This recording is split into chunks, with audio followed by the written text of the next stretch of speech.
அனைவருக்கும் காலை வணக்கம். இன்றைக்கி நான் என்ன சாப்பாடு பண்ணேன் அப்படிங்கிறத பார்க்கலாம். இன்றைக்கி பீட்ரூட் சாதம் தான் ரெடி பண்ணியிருந்தேன்.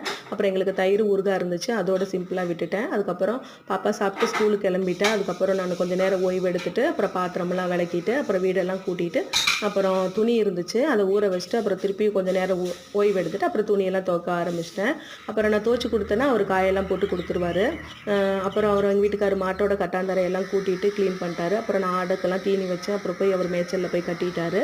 அப்புறம் நிறைய பேர் கேட்டிருந்தீங்க உங்களுக்கு எப்படி ஆச்சு அப்படிலாம் சொல்லி கேட்டிருந்தீங்க. அதுக்கு நான் உங்களுக்கு வீடியோ போடுறேன். எனக்கு ஒரு ஆக்சிடெண்ட்டு தான் ஆச்சு. அந்த ஆக்சிடெண்ட்டில் தான் தண்டுவடம் பாதிச்சிருச்சு. அப்புறம் இதெல்லாம் சரி பண்ண முடியாதா அப்படிலாம் சொல்லி கேட்டிருந்தீங்க. அதுக்கு நான் உங்களுக்கு பதில் சொல்கிறேன்.